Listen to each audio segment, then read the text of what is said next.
मौजूद हैं सीनियर सहाफ़ी GM जमाली साहब। जमाली साहब अस्सलाम वालेकुम and welcome to the show. नाज़रीन, सब खां पहिरीं असीं ॻाल्हि कंदासीं supreme court practice and procedure bill ख़िलाफ़ दाख़िल थियल दरख़्वास्तुनि ते अॼु वॾी अहम ॿुधणी थी आहे, जंहिंमें पहिरियों जेको आहे 7 रुकनी बेंच जेको आहे शामिल हुई। उन खां बाद में खोड़ सारा एतराज़ में साम्हूं आया आहिनि, जेके रिमार्क्स साम्हूं आया आहिनि चीफ जस्टिस ऑफ पाकिस्तान उमर अतिया बंदियाल साहब जा, उहे बि तव्हां सां शेयर कंदा हलंदासीं। त उहे चवंदा त सुप्रीम कोर्ट जे रूल सां मुतलिक़ जेको कानून आहे उहो तमामु घणो वाज़े आहे ऐं सियासतदाननि जे मुफ़ाद में जॾहिं फ़ैसिला अचनि था त मनपसंद फ़ैसिला अचनि था त हू उनखे क़बूलनि था ऐं नथा अचनि त पोइ ॻाल्हि वरी ॿी साम्हूं अचे थी। ऐं जेकी ॿियूं कुझु ॻाल्हियूं आहिनि ऐं इन हवाले सां तव्हांखे इहो बि यादि हूंदो त 13 अप्रैल ते इन बिल ते अमल दरामद जेको आहे उहो रोकियो वियो हुयो। सो अॼु अहम ॿुधणी थी आहे ऐं 8 मई ताईं इनखे मुलतवी बि कयो वियो आहे। सो जमाली साहब, पहिरीं ख़बर इहा ई शामिल कंदासीं त छा इन ते हिन वक़्त ताईं त अमल दरामद कोन थिए पियो, पर गॾोगॾु हुकूमत जेको आहे पंहिंजा ॾुखड़ा पेश करे पई त जेको आहे कानून साज़ी जो इख़्तियार हुननि वटि आहे ऐं कानून साज़ी जो इख़्तियार हुननि खां को बि खसे नथो सघे। ॾिसो, इन में त को शक कान्हे त कानून साज़ी पार्लियामेंटेरियन जो कमु आहे ऐं इन ई करे उहो अवाम खां वोट वठंदा आहिनि ऐं पार्लियामेंट में वेंदा आहिनि त कानून साज़ी कनि मुल्क जे लाइ, सही मुल्क जे तमामु इदारनि जे लाइ। बदकिस्मती सां सुप्रीम कोर्ट ऑफ पाकिस्तान गुज़िरियल कुझु सालनि खां जेको कोर्ट्स जो कमु आहे उहो पंहिंजो कमु करण जे बजाए हर हुकूमती मामले में जेको आहे टंग अड़ाइण जेको आहे उन्हनि हिकिड़ी रवायत बणाए छॾी आहे ऐं इन जो बुनियादु जेको आहे मां सम्झां थो त इफ़्तिख़ार चौधरी जे दौर खां वधीक पियो। उनखां पोइ इहो सिलसिलो जेको आहे वधंदो वियो, न कि इहो सिलसिलो रुकिजे थो। तव्हां ॾिठो हूंदो त जेकॾहिं ट्रांसफर पोस्टिंग थी थियनि त उन ते कोर्ट्स स्टेजू ॾेई छॾनि। हालांकि इहो प्योरली जेको आहे सिविल में सम्झां थो त हुकूमती जेकी मशीनरी आहे उन जो मसइलो हूंदो आहे। इन में कोर्टुनि खे जेको आहे एहतियात खां कमु वठणु घुरिजे। कोर्टुनि में लखे केस पेंडिंग पिया आहिनि, पर उहे पंहिंजी केसनि ते जेको आहे तवजो न ॾींदी, बल्कि हर उहो केस टेकअप कंदा आहिनि जेको हाई प्रोफाइल हुजे, जेको रोज़ाना मीडिया जी ज़ीनत बणिजे या सोशल मीडिया जी ज़ीनत बणिजे। हिननि जजनि खे जेको आहे हाणे उन में घणो इंट्रस्ट जेको आहे वाज़े तौर ते असांखे नज़र अचे थो त उन्हनि जो उन में इंट्रस्ट आहे, जंहिंमें इन हवाले सां ॾिसो कई ऑडियो टेप साम्हूं अची चुकियूं आहिनि, जंहिंमें जज जेके आहिनि उहे कहिड़े तरीक़े सां मैनिपुलेशन जे हवाले सां ॻाल्हाए रहिया आहिनि। अहिड़े तरीक़े सां अॻूणे चीफ जस्टिस जे पुट जी ऑडियो बि अची चुकी आहे त हू उन जुडिशरी मां PTI खे फेवर कराए करे ऐं कीअं उन खां जेको आहे टिकटनि जे हवाले सां करप्शन यानी कि पैसा हासिल करे रहिया आहिनि। जज जेके आहिनि मुंहिंजे ख़्याल में जेकॾहिं उहे पंहिंजो कमु कनि ऐं सुप्रीम कोर्ट ऑफ पाकिस्तान ख़ासि तौर ते आउं बार बार चवंदो आहियां त उहा हिकु अपीलेंट अथॉरिटी कोर्ट आहे। सही आहे, उनजो इहो कमु न आहे जो हू सो मोटो वठी करे इंतिज़ामी मामलनि में विच में टंग पंहिंजी अड़ाइनि या हुकूमती मशीनरी खे डिस्टर्ब कनि। अल्टीमेटली उन सां क्योस पैदा थिए थो ऐं मुल्क जी इकोनॉमी ते सभ खां वॾो असरु जेकॾहिं को बुरो पियो आहे त मां सम्झां थो इन जुडिशरी जे करे पियो आहे। डॉलर जी फ्लिक्चुएशन हुजे, खंड जी क़ीमतूं हुजनि, खीर जी क़ीमतूं हुजनि। ठीकु आहे, तव्हांजूं ॻाल्हियूं सभु रेलेवेंट आहिनि, पर तव्हां छा सम्झो था त हिन बिल सां को नतीजो जेको आहे निकिरी सघंदो? हे हुकूमत जेकी कानून साज़ी जी रिट लॻाए वेठी आहे ऐं वरी मामिलो वञी करे सुप्रीम कोर्ट में पहुतो आहे, त छा ही वरी मामिलो तव्हांखे गिंजरंदे नज़र अचे थो, कॉम्प्लिकेटेड थींदे नज़र अचे पियो, या वाकई में को न को नतीजो तव्हांखे निकिरंदे नज़र अचे थो? ॾिसो, असल त मसइलो इहो ई आहे न त विचड़ाए त सुप्रीम कोर्ट जे जजनि पाण सॼे मामले खे कयो आहे न, जेको उन्हनि जो कमु न आहे उहो कमु करे रहिया आहिनि न। हाणे कानून साज़ी पार्लियामेंटेरियन जो कमु आहे, कानून जी तशरीह करणु सुप्रीम कोर्ट जो कमु आहे, जेको आइन में वाज़े लिखियलु आहे न। पर ही तशरीह जेको आहे जज पंहिंजी मर्ज़ी सां था कनि ऐं पूरे आइन खे जेको आहे उहो रीराइट करे था छॾनि। पंजाब हुकूमत जे हवाले सां फ़ैसिलो तव्हांजे साम्हूं आहे त जेकॾहिं नवाज़ शरीफ़ जो केस हुयो त उन में सुप्रीम कोर्ट ऑफ पाकिस्तान जी जजमेंट हुई त पार्टी हैड, जंहिंजे करे उहो नाइल बि थी वियो त हयात जे लाइ, ऐं जंहिंजे ख़िलाफ़ु असां आहियूं त तव्हां हयात नाइल कंहिंखे बि न करणु घुरिजे। ऐं उन में त अहिड़ा के करप्शन जा सबूत ई कान हुया। हिकिड़ो इम्कान हुयो त उहो पंहिंजे पुट खां पघार वठी सघे पियो या न पियो वठी सघे न। अहिड़े तरीक़े सां जॾहिं पंजाब हुकूमत जी वारी आई त सुप्रीम कोर्ट हाई कोर्ट जेको आहे जेकी जजमेंट ॾिनी आहे उन में इहो चयो अथऊं त जेको पार्लियामेंटेरी लीडर हूंदो, यानी पार्लिमानी लीडर जो आइन में परे ताईं को ज़िक्र बि कान्हे, पर हिननि सॼे आइन खे रीराइट करे छॾियो। त यानी जज जेके आहिनि उहे इहो सोचे रहिया आहिनि या सम्झी रहिया आहिनि त हाणे हुकूमत बि उहे ई ठाहींदा, उहे ई कराईंदा। जीअं कंहिं ज़माने में जेको आहे कुझु माण्हुनि खे इहा ख़्यालु हूंदो हो त उहो मुल्क में हुकूमतूं उहे ई कराईंदा ऐं उहे ई ठाहींदा, अहिड़े तरीक़े सां हाणे जज जेको आहे पंहिंजो माइंड सेट ठाहे वेठा आहिनि त हू जंहिंखे चाहींदा हुकूमत में आणाईंदा ऐं जंहिंखे चाहींदा उनखे स्पेस ॾियण लाइ ॿियनि मुखालिफ़नि जे उन जे ख़िलाफ़ु कार्रवायूं कंदा। हिन वक़्तु जेकी सुप्रीम कोर्ट जी जो ट्रैक रिकॉर्ड असां गुज़िरियल कुझु अरसे खां ॾिसी रहिया आहियूं त उहे हुकूमती मशीनरी जे मामलनि में बिराह रास्त मदाख़लत करे रहिया आहिनि। हाणे हीअ आहे पार्लियामेंट जो इशू। पर वरी उहो पार्लियामेंट जेको आहे उहो सुप्रीम आहे। अदालत खे बि ख़बर आहे त पार्लियामान सुप्रीम आहे ऐं पार्लियामान में ज़ाहिर आहे करोड़े वोटनि खां थियल मुंतख़िब माण्हू उते वेठा आहिनि जेको इहो फ़ैसिलो करे रहिया आहिनि। ऐं इन कानून साज़ी में कहिड़ी अहिड़ी ख़राबु ॻाल्हि आहे? छा सुप्रीम कोर्ट जा उन्हनि खे इख़्तियार पिया घटि आहिनि? आहे छा उन में? हिकिड़ो सिंपल आहे त सो मोटो chief justice of Pakistan one man यानी कि सिंगल तौर ते न वठंदो ऐं सीनियर ॿिनि जजनि सां मशावरत खां पोइ जेको आहे सो मोटो वठंदो। ऐं सो मोटो ला बि ॾिसो आइन में बि लिखियलु आहे त उहो प्योरली ह्यूमन राइट्स जे इशू ते जेकॾहिं को वॾो ह्यूमन राइट जो इशू आहे त उन ते सो मोटो थी सघे थो। पर हीअ त हिते पंहिंजी मर्ज़ी जा सो मोटो वठी रहिया आहिनि न। ऐं हिन वक़्तु जेकी जुडिशरी जा जेकी 3-4 जज आहिनि उन्हनि जी त कंडक्ट तव्हांखे ॿुधाए रहियो आहे त उहो PTI सां गॾु आहिनि। हिकिड़े जी सस जी ऑडियो तव्हांजे साम्हूं अची वई आहे, हिकिड़े जी पंहिंजी जेको आहे कन्वर्सेशन जेको आहे वॾा एतिराज़ ज़ाहिर कया आहिनि त उहे शामिल न हुजनि इन 7 रुकनी बेंच में। उन्हनि खे छा हटाइण जी उहो को डिमांड मज़ाहिर नक़वी जी त आबिद ज़ुबैरी सां ऑडियो अची चुकी आहे न, जंहिंमें इहो सबबु आहे बेंच मैनेज करण जे लाइ ॻाल्हायो पियो वञे। यानी हद हूंदी आहे, इंतिहा हूंदी आहे त जज ऐं हिकिड़ो सुप्रीम कोर्ट बार जो सदर उहे उन्हनि जी कन्वर्सेशन आहे त कीअं कहिड़े बेंच वटि जेको आहे इहो केस फलाणो यानी PTI जो केस जेको आहे मैनेज कयो वेंदो। त हाणे तव्हांजे साम्हूं मां सम्झां थो त इहो त ब्लैक एंड वाइट जी सूरत में केस मौजूदु आहे ऐं एतिरो काफ़ी आहे इन जे रेफरेंस जे लाइ। ऐं इन जे ख़िलाफ़ु मुख़्तलिफ़ बार काउंसिल्स, इहो न त को जेको आहे हुकूमत त अञा ताईं हिननि मां कंहिंजे बि ख़िलाफ़ु रेफरेंस फाइल न कयो आहे, पर मुख़्तलिफ़ बार काउंसिल्स ऐं नामवर वकीलनि हिननि जे ख़िलाफ़ु इन मसइले में रेफरेंसिस फाइल कयल आहिनि। पर बदकिस्मती सां छो जो चीफ जस्टिस जी ज़ाहिर उन्हनि खे सपोर्ट हासिलु आहे त उहो जुडिशल काउंसिल जो इजलास ई कान पियो थिए जंहिंमें इहे केस टेकअप करे सघजनि। त हींअर बि जेकी सिचुएशन आहे त जज इहो चाहे रहिया आहिनि त ज़ाहिर आहे चीफ जस्टिस हाणे 3-4 महीननि में रिटायर थियण वारो आहे। उनजो फोकस सिर्फ़ु एतिरो ई बज़ाहिर जेको नज़र अची रहियो आहे, जेको कंडक्ट उनजो नज़र अची रहियो आहे त उहो पंहिंजे घर जे करे जेको आहे तमामु घणी परेशानी जो शिकार आहे। ऐं जंहिं तरीक़े सां उनजी सस जी ऑडियो आई हुई उन मां इहो फील करे सघूं था त उनजा जेके फैमिली मेंबर्स आहिनि उहे PTI जा सपोर्टर्स आहिनि। इन करे जज जेको आहे पंहिंजे घरेलू इशू जे करे जेको आहे उहो परेशान आहे ऐं उनजो वस नथो हले त उहो कंहिं तरीक़े सां ॿीहर वज़ीर आज़म जेको आहे इमरान ख़ान खे कराए। हाणे जेके बि तव्हांखे केसिस नज़र अची रहिया आहिनि उहे सभु तव्हांखे PTI ऐं उनजी हुकूमत या पंजाब या उनजी हुकूमत जे दरमियान नज़र अची रहिया आहिनि। उनजो बुनियादी वजह सिर्फ़ु एतिरी आहे त घरेलू जेको प्रेशर आहे चीफ जस्टिस पाकिस्तान ते ऐं जेके 2 जज ॿिया आहिनि उन सां गॾु उनजो कंडक्ट जेको आहे उहो जुडिशल मजिस्ट्रेट जंहिंखे चइबो आहे जज चइबो आहे उहो नज़र न अची रहियो आहे। इहा बदकिस्मती आहे पाकिस्तान। अच्छा, पाण चीफ जस्टिस ऑफ पाकिस्तान साहब हिन केस में जेको आहे दिलचस्पी बि वठंदे तमामु घणो नज़र अचनि पिया। चवनि त हीउ केस मुनफ़रिद आहे ऐं असीं सभिनी खे ॿुधंदासीं त हीउ मुनफ़रिद छा पहिरियों दफ़ो अहिड़ो केस हुननि जे साम्हूं आयो आहे तॾहिं हू चवनि था मुनफ़रिद? उहो इन करे चई रहियो आहे न त इहो उन्हनि जे इंट्रस्ट सां क्लैश वारो कानून आहे। यानी चीफ जस्टिस हालांकि इन ई सुप्रीम कोर्ट ऑफ पाकिस्तान जूं हिकु बि न 2 या 3 जजमेंट्स आहिनि त वज़ीर आज़म पाकिस्तान या वज़ीर आला सिंध इंडिपेंडेंट पंहिंजी अथॉरिटी यूज़ नथा करे सघनि टिल जो पंहिंजी काबीना खां हुनजी अप्रूवल वठनि। यानी कि नॉट अ सिंगल, चाहे उहो प्राइम मिनिस्टर आहे या चीफ मिनिस्टर आहे, ही इज़ नॉट अथॉरिटी। यानी कि इहो हिननि जूं जजमेंट्स आहिनि। कैबिनेट जेको आहे अथॉरिटी आहे। अहिड़े तरीक़े सां इहो रूल सुप्रीम कोर्ट ते पाण ते लागू नथा कनि त not only chief justice is the competent authority, बल्कि उनजा जेके ॿिया जज आहिनि जेके सीनियर तरीन जज आहिनि उन्हनि खे बि उन मशावरत में शामिलु करे केस सो मोटो जीअं मां ॻाल्हि करायो आहे त उनखे टेकअप करे।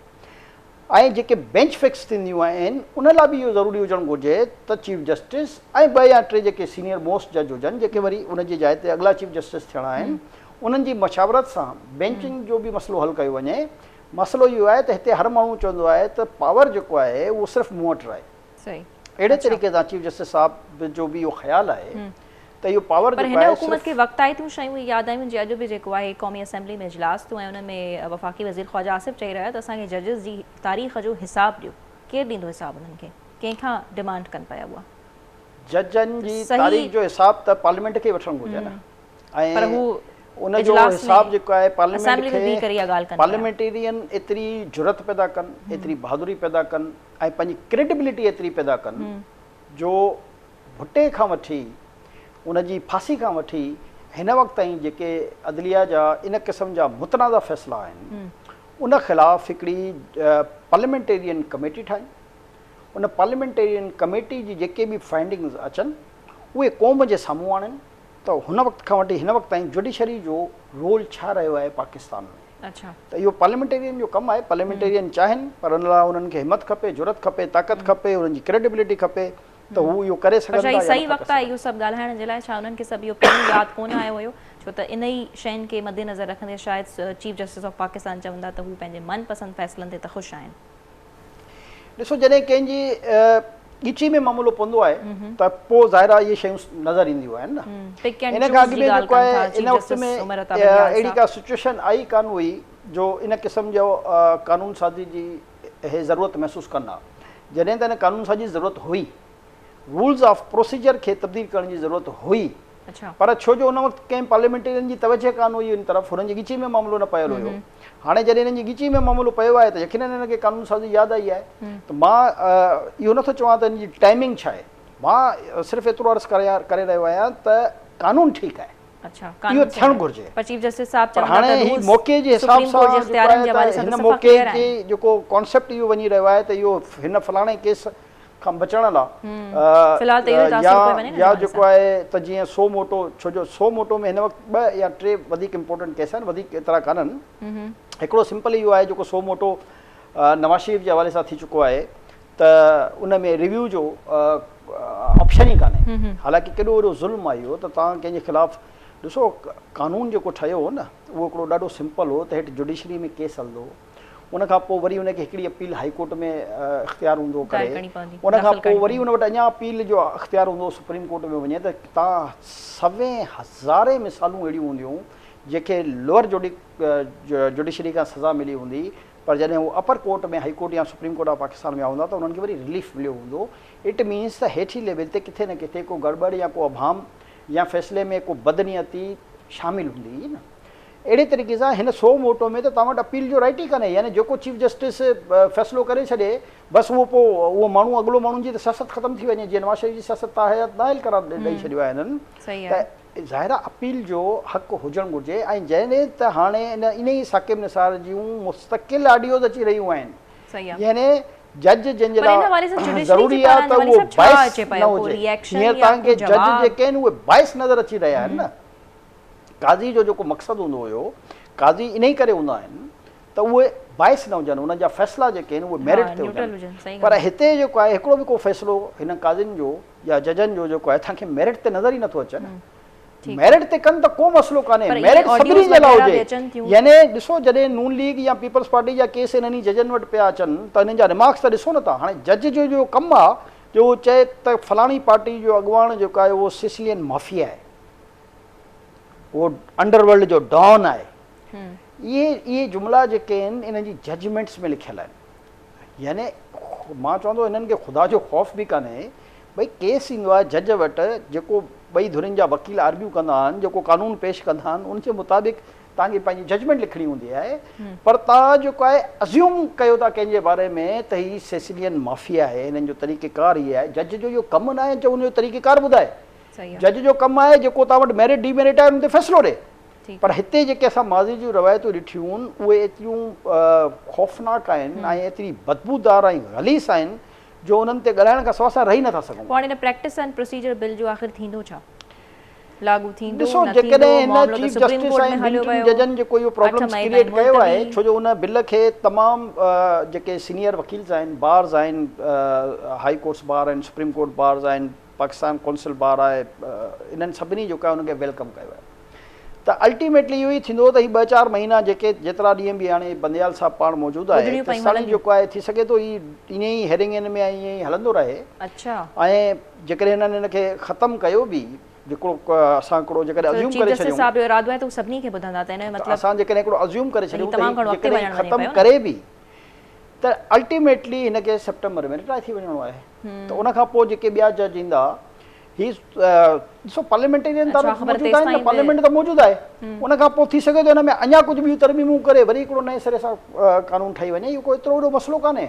अच्छा, फ़िलहाल जेको आहे पर आहे त इहा अहम ॿुधणी न वक़्तु जेका गुज़ारणो सुप्रीम आहे, कोर्ट में जेको इहो चीफ जस्टिस आहे हुनजा 2-4 जेके गॾु वेठा अथसि या ख़ासि तौर ते 3 रुकनी बेंच, त इहे जेके ॻाल्हाए रहिया आहिनि ऐं जेके इहे रिमार्क्स ॾेई रहिया आहिनि या इहे जेके खुलम खुला PTI खे सपोर्ट करे रहिया आहिनि, उन जे हवाले सां ज़ाहिर आहे ॿियूं पार्टियूं बि पंहिंजी स्ट्रेटेजी ठाहे रहियूं आहिनि त कीअं वक़्तु पास करिणो आहे। कीअं मां जेकॾहिं इन्हनि जो असां जेकॾहिं हिन में हुजूं आहे हुकूमती मशीनरी में, त मां त हिकिड़ो सिंपल सिधो चीफ जस्टिस ऐं ॿिनी जजनि जे ख़िलाफ़ु हुकूमती सतह ते रेफरेंस फाइल करे छॾियां त जीअं कंहिं ॿी केस जी ॿुधणी न करे सघनि। जजिस जे ख़िलाफ़ हुकूमत जेको आहे अवॉइड करे थी, उहो ज़ाहिर आहे हुकूमत वाज़े तौर ते करे पई, हू सिर्फ़ ॻाल्हियूं ई करे पई ऐं जीअं इजलास में बि करे, असेंबली में बि करे प्रैक्टिस हाणे हुन में कहिड़ियूं जेका मसला आहिनि, त ज़ाहिर आहे हुकुमराननि खे ख़बर हूंदा त उन्हनि वटि छा रुकावटूं आहिनि या कहिड़ा प्रेशर्स आहिनि या कहिड़ा मामला आहिनि, उन जे बारे में मूं वटि एतिरी ॼाण कान्हे, पर कुझु न कुझु ज़ाहिर आहे उन जे बैकग्राउंड में का न का अहिड़ी शइ हलंदी हूंदी जंहिंखे जेको आहे उन्हनि जे ख़िलाफ़ फ़िलहाल त 14 मई ते इलेक्शन वारो मामलो बि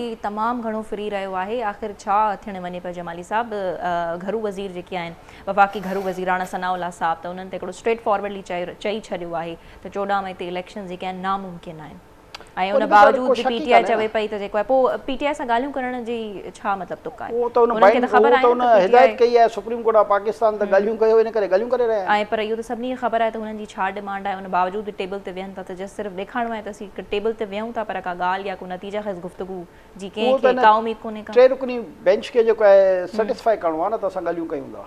अच्छा, बाक़ी यानी को नतीजो मस्बत न निकिरण वारो आहे। अॼु राति 9 वॻे वेहण वञनि पिया ही वेहंदा, वेही करे छा कंदा? भले वेहंदा, ऐं जेको मां सम्झी रहियो आहियां त अल्टीमेटली जेकॾहिं PTI बैकफुट ते वञे थी ऐं अक्टूबर जी इलेक्शन ते एग्री करे थी, त इन सां PTI खे फ़ाइदो थींदो। PTI खे फ़ाइदो थींदो? PTI खे फ़ाइदो थींदो, न त कन्फेडरेशन में त इलेक्शन थियणु ॾुखियो थी वेंदो। अच्छा, पोइ अक्टूबर बि विसारे छॾनि।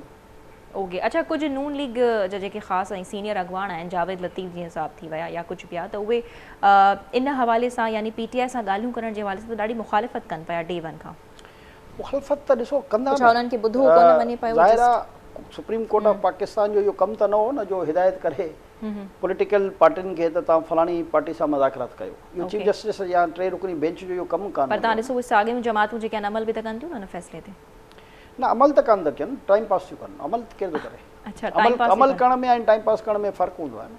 ठीकु आहे, सो अॼु राति वारी हीअ मुलाक़ात जेको PTI जो 3rd राउंड आहे, इहो बि जेको आहे कंहिं क़िस्म जो नतीजो या को सॉल्यूशन या कंहिं बि ॻाल्हि ते कोन पहुची सघंदा? मां नथो सम्झां त जेको अंदर जी का ख़बर बि कोन्हे का तव्हां वटि त का अहिड़ी धमाकेदार का ख़बर आइंदा जी धमाकेदार मूं वटि ख़बर आहे त PTI जी अंदरूनी खाना जेको आहे उहो इन ॻाल्हि ते हाणे गौर शुरू कयो वियो आहे त कहिड़ी ॻाल्हि ते? इमरान ख़ान जे नायल या गिरफ़्तार थियण जी सूरत में ओके, त उन्हनि जो जेको आहे अॻिलो PTI जो चेयरमैन केरु हूंदो, त मुंहिंजी इतला इहा आहे त हौले हौले थोरो, यानी इमरान ख़ान साहब थोरो राज़ी थी विया आहिनि त हू छा गिरफ़्तारी ॾींदा पाणे? राज़ी कान थिया आहिनि, गिरफ़्तार थींदा, मतिलबु उन्हनि जे राज़ी थियण या राज़ी न थियण सां को फ़र्क़ु छो त ही काफ़ी असांखे थोरो सो नज़र अचे थो शायदि इमरान ख़ान में न गिरफ़्तार थियण केसेस आहिनि उहे हाणे तक़रीबन राज़ी इन सेंस उन्हनि फ़ैसिलो करे छॾियो त बस गिरफ़्तारी पहुची चुका आहिनि। ऐं ख़ासि तौर ते जेको तोशाखाना वारो केस हुयो ऐं फॉरेन फंडिंग वारो केस हो, उहो तक़रीबन हाणे मेच्योर थी चुका आहिनि। मुंहिंजी रिपोर्ट जे मुताबिक़ त बजट जे खां फ़ौरन पोइ बजट जे फ़ौरन पोइ जेको आहे इमरान ख़ान जी गिरफ़्तारी बि थींदी ऐं नाइली बि थींदी। नाअहली ऐं गिरफ़्तारी ॿई शयूं थींदियूं, त इहो त पोइ PTI जो छा मुस्तक़बिल थींदो? PTI जो जेको आहे जेको आहे इतला मुताबिक़ त इमरान ख़ान पंहिंजे कुझु वेझनि दोस्तनि खे इहा इतला करे छॾी आहे त मुंहिंजी गिरफ़्तारी या नाअहली जी सूरत में उनजी जेकी मुर्शिद अथसि पीरणी फ़क़ीरणी बुशरा बीबी जेको आहे उहा पार्टी जी कमान जेको आहे संभालींदी ऐं उन इहे वाइब्स जेके आहिनि उहे पंहिंजे राइट लेफ्ट वारनि खे उनखां आगाह करे छॾियो आहे। कल्ह राति जी इहा रिपोर्ट आहे त वेझनि दोस्तनि खे उन इहो ॿुधायो आहे त मुंहिंजी नाइली और गिरफ़्तारी जी सूरत में तहरीक इंसाफ़ जी जेकी कमान हूंदी उहा जेको आहे बुशरा बीबी संभालींदी ऐं पोइ उनजी डायरेक्शन्स जे मुताबिक़ जेको आहे पार्टी जो वहिंवार हलायो वेंदो। अच्छा, त उनजा जेके वेझा दोस्त हुआ उन्हनि उनजी मुखालफ़त बि कई आहे उते ई ऐं इमरान ख़ान खे सजेस्ट कयो अथऊं त जेकॾहिं इहो कमु कयो वियो त हिन जा PTI ते ख़ौफ़नाक रिपकशन्स ईंदा अच्छा। ऐं PTI जेको आहे उहो मुख़्तलिफ़ धड़नि में तक़सीम थी वेंदी।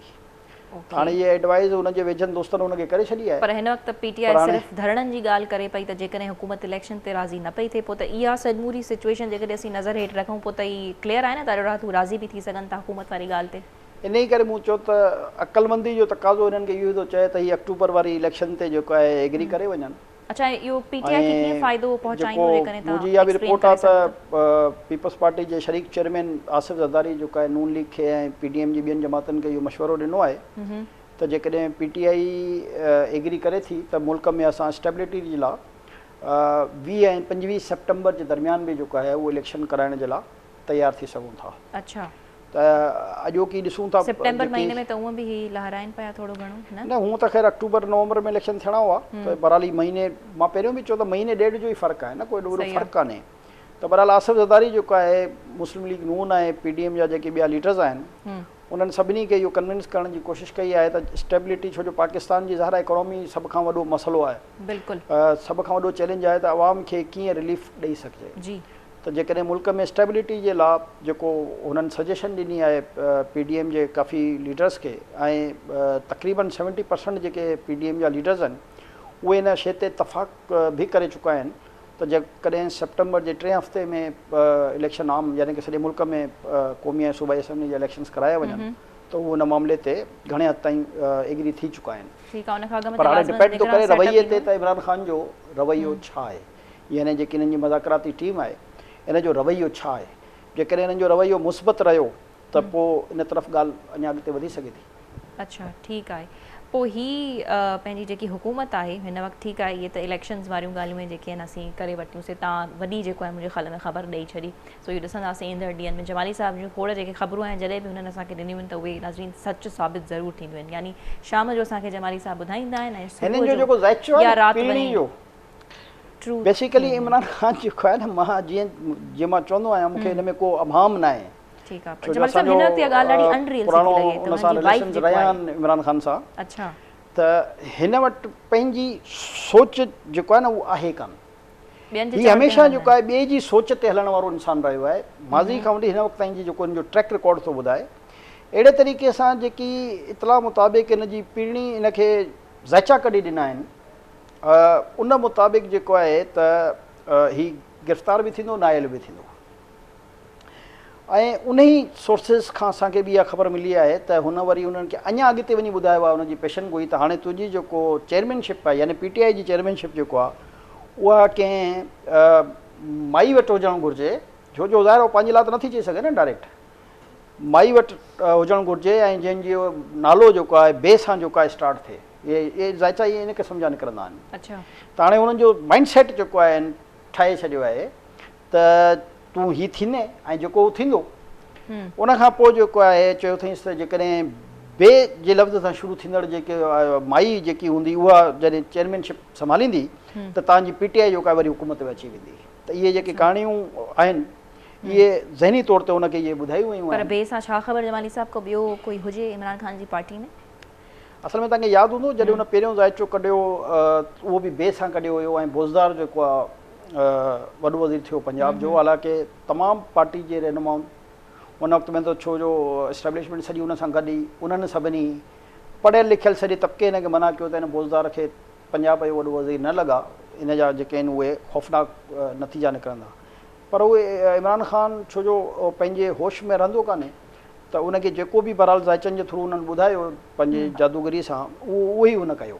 अच्छा। अहिड़े तरीक़े सां हिन दफ़े बि मूंखे इहो यकीन आहे त उहो हींअर त ॿिए सां शुरू थियो आहे त उहो ज़ाहिर आहे बोज़दार खे त चेयरमैन कंदा कान ऐं बोज़दार माई कान्हे त ज़ाहिर आहे माई जेका इहा बचे थी वञी जंहिंजो नालो बुशरा बीबी आहे त हुन पंहिंजे लाइ मां सम्झां थो त हिकिड़ो जेको आहे उहो ग्राउंड हुन जेको आहे इमरान ख़ान जी गिरफ़्तारी।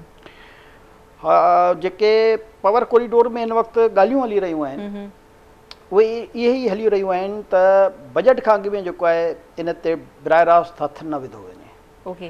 ऐं बजट खां अॻु में जेके हिन जा राइट लेफ्ट में अगरि थियो त ॾाढी थरथरी मची वेंदी न, ज़ाहिर सी ॻाल्हि आहे। थरथरी जो कोई मसइलो कान्हे। अच्छा, सब कुछ डिपेंड कए थो हिन जे हिननि जी त ही कंहिं हद ताईं मज़ाकरात में संजीदा आहिनि।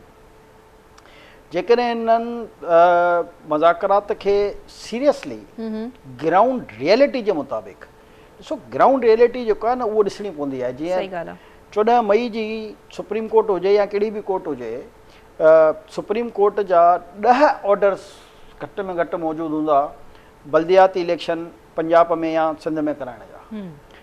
पर इमरान ख़ान पूरा 4 साल इमरान ख़ान बल्दियाती इलेक्शन पंजाब में थियण कान ॾिना, जेके अॼु ताईं न आहिनि थियल। जी बिल्कुलु। हाणे तव्हां अंदाज़ो लॻायो त जॾहिं इहा कंडीशन हुजे त सुप्रीम कोर्ट जूं 10 जजमेंटूं जॾहिं वायलेट करे सघे थो इमरान ख़ान, त जेकॾहिं हिकिड़ी 2 जजमेंट हिननि बि वायलेट करे छॾी त कहिड़ो फ़र्क़ु पवंदो आहे? अच्छा, यानी ईंदड़ अच्छा, सुप्रीम कोर्ट जी इहा जजमेंट केपीके लाइ बि हुई, पर उनजी हुकूमत वञण खां पोइ तव्हां ॾिसो हिकिड़ो हिसो उनजे दौर में इलेक्शन थी, आख़िरी जेको टेन्योरस, ऐं हिकिड़ो वरी उनजे पोइ थी आहे इलेक्शन। जेको हिन जे दौर में हुकूमत थी उन में सभु वॾा शहर जेको आहे इमरान ख़ान हारे वियो बल्दियाती इलेक्शन में, जॾहिं हुकूमत हुई हुनजी। ठीकु आहे। अहिड़े तरीक़े सां हमेशह यादि रखो त जेकी बि पार्टी हुकूमत में हूंदी आहे, छो जो उहो आवाम उन ते डिपेंड कंदो आहे, उनजे फ़ैसिलनि ते डिपेंड कंदो आहे। त अॼु महांगाई जी सूरत हाल आहे, बदअमनी जी सूरत हाल आहे, बेचैनी जी सूरत हाल आहे, माण्हू बुनियादी सहूलियतुनि खां महरूम आहिनि, त इन जो ख़मियाज़ो अल्टीमेटली मौजूदा हुकूमत केर बि हुजे उनखे भुगतणो पवंदो आहे न। त अहिड़े तरीक़े सां जेकी हींअर मौजूदा हुकूमत आहे इन जो बि त वोट बैंक इन्हनि शयुनि जे करे मुतासिर थियल आहे न। त जेकॾहिं इलेक्शन्स थियनि था हिन कंडीशन में त ज़ाहिर आहे इन्हनि खे नुक़सानु थींदो हुन सां न। अहिड़े तरीक़े सां हिननि जी बि इहा ख्वाहिश आहे, ख्वाहिश आहे हर माण्हू जी, ॾिसो ख्वाहिश त हूंदी आहे न। जीअं इमरान ख़ान वञण खां अॻु में पंहिंजी इहो ख्वाहिश ज़ाहिर कई हुई त मूंखे अञा 2 महीना ॿिया मिली वञनि हा, त हिकिड़ो ई उन मनसूबो ठाहियो पाकिस्तान में जॾहिं 10 साल हिन वटि केपीके जी हुकूमत रही, जेके असां इहो मेट्रो जो मनसूबो आहे 10 साल गुज़रण जे बावजूद बि उहो मनसूबो पूरो न थी सघियो आहे, ऐं पैसनि जी फ्लक्चुएशन तव्हां ॾिसो त केतिरी उन मनसूबे में अची वई आहे। त अहिड़ी तरीक़े सां जेको हिकिड़ो मनसूबो मामूली नथा ठाहे सघनि, हिन 2 सालनि जो चई करे इहो मनसूबो ठाहियो, पोइ 3 साल थियो, पोइ 4 साल थियो, पहिरियों त जंगला बस चवंदो हो हिनखे, पर जॾहिं ॾिठो त इहो इम्पैक्ट ॾाढो सुठो आहे, आवाम खे फैसिलिटी आहे, त वरी पोइ उन ई ते पाण अची वियो। त जंहिं लीडर वटि विजन ई कान्हे, जंहिं वटि पंहिंजी सोच कान्हे, पंहिंजी सम्झ कान्हे, हू कंहिं न कंहिंजी डायरेक्शन ते हलंदो आहे।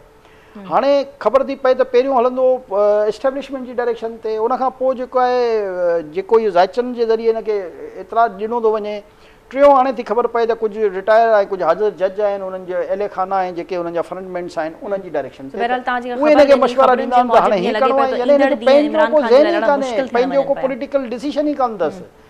हर उहा कमु ही करे रहियो आहे जंहिंजा मशवरा हिनखे उल्टा सिधा माण्हू जेके आहिनि उहे मशवरो ॾेई रहिया आहिनि। अल्टीमेटली ईंदड़ ॾींहं त उन्हनि जे लाइ ॾुखियाई थियण वञनि पिया न तव्हांजी ख़बरुनि जे हिन में को शक ई कान्हे। मां सम्झां थो त इन जा काफ़ी माण्हू, हे रुगो सिर्फ़ु इमरान ख़ान न, हिन जे राइट लेफ्ट जा काफ़ी माण्हू जिन जा केस हाणे आहिस्ता आहिस्ता मैच्योर थी रहिया आहिनि, उहे सभु अरेस्ट थींदा। ठीकु आहे। यानी ऐं काफ़ी माण्हू हिनखे ईअं ई छॾे वेंदा। तव्हां ॾिसिजो अचण वारे ॾींहंनि में त तव्हांखे अंदाज़ो थींदो त केतिरा माण्हू, जीअं हाणे हिन इहे टिकेटूं विरायूं, इन ते ॾिसो न खुली करे माण्हू साम्हूं अची विया। जी, काफ़ी नाराज़गी बि रही अंदरूनी। पाण फवाद चौधरी खे प्रेस कॉन्फ्रेंस करणी पइजी वई त 30 सीटुनि ते जेको आहे असां उहो रोके छॾिया आहिनि सर्टिफिकेट। सही।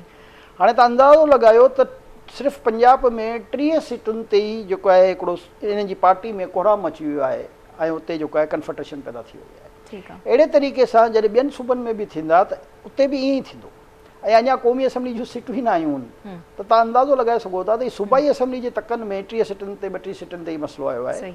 अहिड़े तरीक़े सां जॾहिं ओवरऑल सीटुनि जी तक़सीम ई कंदा त वरी उते जेको आहे इहे इशूज़ क्रिएट थींदा। ॻाल्हि करे था वठूं चौधरी परवेज़ इलाही जी, यकीनन असीं इन शइ खे बि कंटिन्यू कंदासीं जेकॾहिं तव्हां बाद में करणु चाहियो त परवेज़ इलाही जे घर ते जहिड़े हवाले सां एंटी करप्शन ऐं पुलिस जी चढ़त नज़र आई, ॾाढी ख़तरनाक लॻे पई, ऐं उहा हर शइ लाइव ब्रॉडकास्ट थिए पई। इहो छा आख़िर मामिलो आहे, ऐं मतिलबु काफ़ी लॻे त बज़ाहिर कंडेमेबल ई थो त अधु राति जो वञी करे कंहिंजे घर ते अहिड़े क़िस्म सां छापो हणो, तमामु अजीब लॻे पियो। ॾिसो परवेज़ इलाही जे बारे में पहिरियों दफ़ो त थी वियो, वरी मां ज़ाती तौर ते इंतहाई क्लियर आहियां त परवेज़ इलाही जेको आहे उहो इस्टेब्लिशमेंट जो बिलु आई रहियो आहे। अच्छा, हुकूमत खे मीडिया जे ज़रिए ख़बर पवे थी। हुनजी जेकी करप्शन आहे उहा आश्कार आहे। अच्छा, हुनजो जेको प्रिंसिपल सेक्रेटरी अरेस्ट थियो हुयो, उन तमामु हुनजी करप्शन जा सबूत FIA जे हवाले करे छॾिया आहिनि। ओके। हाणे एंटी करप्शन जेको आहे उन ते उन रिपोर्ट्स जी बुनियाद ते एक्शन करणु चाहे थी, पर छो जो मां जीअं चयो त हिननि जी जजनि सां अंडरस्टैंडिंग ऐं सेटिंग जे करे हिननि खे अदालतनि में प्रॉब्लम थी रहियो आहे त हीअ इन करे अञा फौरी तौर ते केस ठाहे उहो अदालतनि खे में पेश नथा कनि त जीअं उनखे को मेजर रिलीफ न मिले। अहिड़े तरीक़े सां इंटीग्रेशन इहो चाहे रही त पहिरियों असां हिनखे अरेस्ट कयूं ऐं उन खां पोइ फ़िलहालु लोअर जुडिशरी में ज़ाहिर केस त उते हलणो आहे, ट्रायल कोर्ट जेके असां चवंदा आहियूं उते जेको आहे हले जो अञा मथी अदालत ताईं, यानी कि हाई कोर्ट ऐं सुप्रीम कोर्ट में काफ़ी हद ताईं जज जेके आहिनि उहे हिननि खे मुकमिल सपोर्ट करे रहिया आहिनि, खुली सपोर्ट करे रहिया आहिनि। त अहिड़े तरीक़े सां उनजी करप्शन या उनजे पुट जी करप्शन को लिकियल छपियल ॻाल्हि न आहे। हींअर जेकॾहिं असां हींअर जी हिन करप्शन खे आउं माइनस बि करे छॾियां त तव्हां ॾिसो त मुशर्रफ जे दौर में जॾहिं ही मुशर्रफ सां वेझा हुया, ही सभु रेफरेंस नैब जा उन दौर जा ठहियल आहिनि, हली रहिया आहिनि अञा ताईं। नैब में घणा दफ़ा ही पेश थिया, उन खां पोइ उन ई इस्टेब्लिशमेंट हिनखे बचाईंदी आई, पुराणी जेकी इस्टेब्लिशमेंट हुई बचाईंदा आया हिनखे नैब जे केसनि खां, FIA जे केसनि खां। ऐं इहो ई इमरान ख़ान हिनखे पंजाब जो सभ खां वॾो डाकू चवंदो हुयो, त छो चवंदो हुयो? ज़ाहिर आहे हुन जी धाड़ा हयां तॾहिं हुनखे डाकू चवंदो हुयो न। उन खां पोइ सियासत में जेको आहे डाकू जॾहिं हिन सां मिलियो त उहो पारसा थी वियो। यानी जेको माण्हू इमरान ख़ान सां मिले, चाहे उहो लोटो थी अचे कंहिं पार्टी मां, त उहो पंहिंजी जेको आहे उनजी वॾी क्रेडिबिलिटी ऐं जेको आहे ज़मीर जी आवाज़ थी वेंदी आहे। ऐं जेकर हिनखे छॾे वञे हिन जे करेक्टर जे करे, हिन जे किरदार जे करे, हिन जे फ़ैसिलनि जे करे, उनखे ई लोटो ऐं बाग़ी बणाए छॾींदा आहिनि। बेसिकली सियासत में ईअं ई थींदो रहियो आहे, माज़ी में बि ईअं थींदो रहियो आहे। जॾहिं पीपल्स पार्टी ठीकु आहे न। हाणे इमरान ख़ान जी मेंटेलिटी आहे त पहिरियों दफ़ो ई ॿियो हिकिड़ो कॉन्सेप्ट खणी आयो त फलाणो मीर जाफ़र आहे, फलाणो मीर सादिक आहे, फलाणो गद्दार आहे। इन क़िस्म जूं शयूं जेको आहे माज़ी में इन हद ताईं न हुयूं जेके इमरान ख़ान इंट्रोड्यूस करायूं आहिनि। ऐं पाण अमेरिका सां ॻाल्हाए त अमेरिका वाह जो मुल्क आहे, ऐं जॾहिं हुकूमत वञे त चए अमेरिका साज़िश कई आहे। वरी हाणे हुननि जा पेर पकिड़े रहियो आहे, उन्हनि जे एम्बेसडर सां मुलाक़ातूं करे रहियो आहे, मिंथूं करे रहियो आहे, कंपनियूं हायर करे रहियो आहे $25,000 ते, त असांजा रिलेशन जेके आहिनि उहे जेके ख़राबु थी विया आहिनि मुंहिंजी तकरीरुनि जे करे उनखे सही करायो। हाणे हिन माण्हू जी तव्हां मेंटल लेवल ॾिसो न, त पहिरियों चए पियो त अमेरिका जे करे मुंहिंजी हुकूमत वई आहे, उन खां पोइ हिनखे थोरे अरसे में जॾहिं होश आयो त चई न अमेरिका जे करे कान वई आहे, मुंहिंजी हुकूमत जेका आहे बाजवा जे करे वई आहे। पोइ वरी बाजवा खां हटियो त वरी चई जेका आहे नवाज़ शरीफ़ लंडन में जेको आहे साज़िश कई, वरी उतां हटियो त वरी अची वियो त मोहसिन नक़वी जेको आहे मुंहिंजी हुकूमत ख़िलाफ़ आहे। पर पोइ बि अॼु जी मुलाक़ात जे लाइ चवंदा त आख़िरी मौक़ो आहे, हुकूमत खे ज़ाया न करणु घुरिजे ॻाल्हियुनि जे हवाले सां। हुकूमत खे को प्रॉब्लम न आहे, जी तव्हां ॻाल्हि जेको आहे लिखी रखो त इन जो फ़ाइदो या नुक़सानु ॿिन्ही सूरतुनि में PTI खे थियणो आहे।